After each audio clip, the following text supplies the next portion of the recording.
আমি আমার লাস্ট টিউটোরিয়ালটিতে দেখিয়েছিলাম কিভাবে আমরা সিসকো প্যাকেট ট্রেসার সিসকোর অফিসিয়াল সাইট থেকে ডাউনলোড করতে পারি সিসকো অ্যাকাউন্ট ছাড়া, অর্থাৎ আমরা স্কিলফুল ফর অলে অ্যাকাউন্ট তৈরি করতে পারি, সিসকো একাডেমিতে করতে পারি, অথবা এই দুইটাতে অ্যাকাউন্ট না করে জিমেল দিয়ে সাইন আপ করেও আমি করতে পারি। তো সেই ওইটা আমি দেখিয়েছিলাম। এখন তার পরবর্তী ধাপে আমি দেখাবো কিভাবে আমার ডাউনলোড করে সিসকো প্যাকেট ট্রেসারটি আমি ইনস্টল করতে পারি। প্রসেসটা খুবই ইজি, আপনাদের সবারই জানা। তারপর যারা বিগিনার লেভেলে তাদের কথা চিন্তা রেখে আমি টিউটোরিয়ালটি তৈরি করেছি, আশা করি এটা তাদের উপকারে আসবে।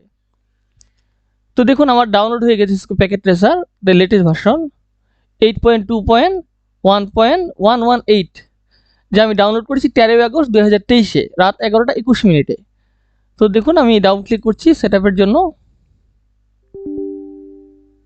পারমিশন চাচ্ছি ইউজার অ্যাকাউন্ট কন্ট্রোল, আমি ইয়েস করে দিলাম। লাইসেন্স এগ্রিমেন্টটা ভালো মতো পড়ে নিব, তারপর আই অ্যাকসেপ্ট দ্য এগ্রিমেন্টে ক্লিক করে দিব এই রেডিও বাটনটিতে। দেন আমি নেক্সটে ক্লিক করব। আমার ইনস্টলেশন হচ্ছে, যেহেতু এটা 64 বিট, আমার উইন্ডোজও 64 বিট, তাই এটা আমার সরাসরি সি ড্রাইভে প্রোগ্রাম ফেলে যাবে, অর্থাৎ আমার সিস্টেম ড্রাইভে যাবে। আমি চাচ্ছি একটি ডেস্কটপ শর্টকাট হোক, আমার সেটি না হলেও সমস্যা নেই, তাই এটা চেকমার্ক আমি উঠিয়ে দিচ্ছি। বাট আপনাদের সুবিধার্থে আপনারা এই দুটি চেকমার্ক দিয়ে নেবেন। যদি ডেস্কটপ শর্টকাট দেন তাহলে ডেস্কটপে একটি আইকন তৈরি হবে, পাশাপাশি যদি create a quick launch shortcut দেন তাহলে টাস্কবারে একটি কুইক লাঞ্চ আইকনও তৈরি হবে। আপনাদের যদি মনে হয় সেটি আপনাদের জন্য দরকার বা সুবিধাজনক তাহলে অবশ্যই সেটি দিবেন। বাট যেহেতু আমার এটি দরকার পড়ছে তাই সেগুলি আমি আনচেক করে দিয়েছি। দেন আমি নেক্সটে ক্লিক করব, ইনস্টলে ক্লিক করব। আমার ইনস্টলেশন প্রসেসটি শুরু হয়ে গেল।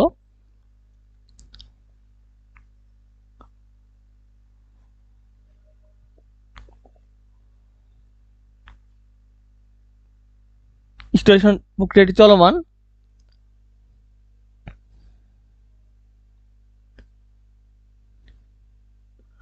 প্রায় শেষের দিকে, আমরা Cisco packet tracer installation successfully করতে পারবো বলেই মনে হচ্ছে।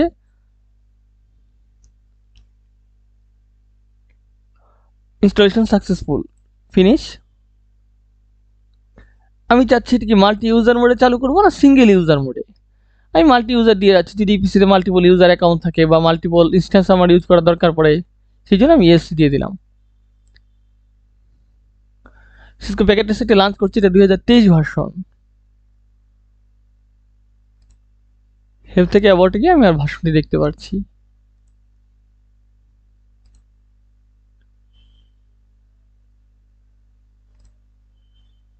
আমি প্লে সাউন্ড অপশনটি আমার ব্যক্তিগত সুবিধার জন্য ওপেন করি, তো আপনাদের যদি দরকার না পড়ে এটি এনেবল করবেন না। আর অলওয়েজ আমি সাজেস্ট করবো অলওয়েজ শো পোর্ট লেভেল, এই জিনিসটা এনেবল করতে। কেন বললাম, আপনারা জিনিসটা আমি প্র্যাকটিক্যালি দেখাচ্ছি। তো ধরুন আমি একটি সুইচ নিয়েছি, এই সুইচের সাথে আমি একটি পিসি কানেক্ট করব। কোন পোর্টে কানেক্ট করছি আমি কিন্তু এটা দেখতে পাচ্ছি না, যেহেতু এটা আমার লজিক্যাল ওয়ার্ক স্পেস। আমার ফিজিক্যাল সুইচ তো আমার রিয়েল ওয়ার্ল্ডের মতো আমার কাছে নেই। তো আমি যদি এখানে অপশন রেফারেন্স থেকে এই জিনিসটা এনেবল করে দিই, অলওয়েজ শো পোর্ট লেভেলস, দেন কি হচ্ছে আপনারা দেখুন, এই দুটো অপশন আমি এনেবল করে দিচ্ছি।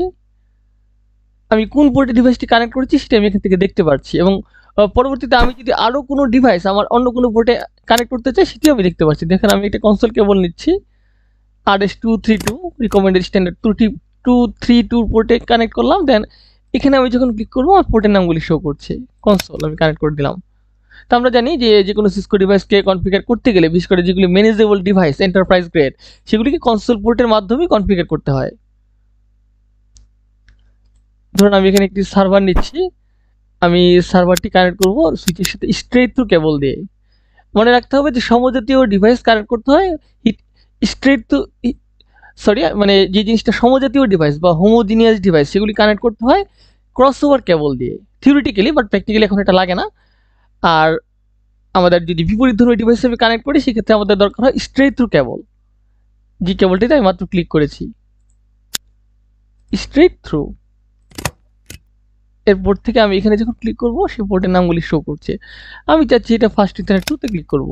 তো আমার ওই লজিক্যাল যে অপশনটা আমি এনেবল করলাম, লজিক্যাল পোর্ট লেভেল, এটা এনেবল করার ফলে প্রত্যেকটা পোর্ট নাম্বার শো করছে, কোন ডিভাইস কোন পোর্টের সাথে কানেক্টেড। যদি আমি এটা না দিতাম তাহলে এটা আমাকে এখানে শো করতো না। তো আমি রিকমেন্ড করবো আপনাদের এই অপশনটা এনেবল করতে, যদি আপনাদের সুবিধাজনক মনে হয়। আর এই ভিডিওটা যদি আপনাদের ভালো লাগে অথবা কোনো উপকারে আসে, লাইক এবং সাবস্ক্রাইব করতে ভুলবেন না। আর আশা করি অবশ্যই শেয়ার করবেন, কারণ আপনাদের লাইক, সাবস্ক্রাইব এবং আপনাদের শেয়ার করাই হচ্ছে আমার জন্য মেইন ইন্সপিরেশন।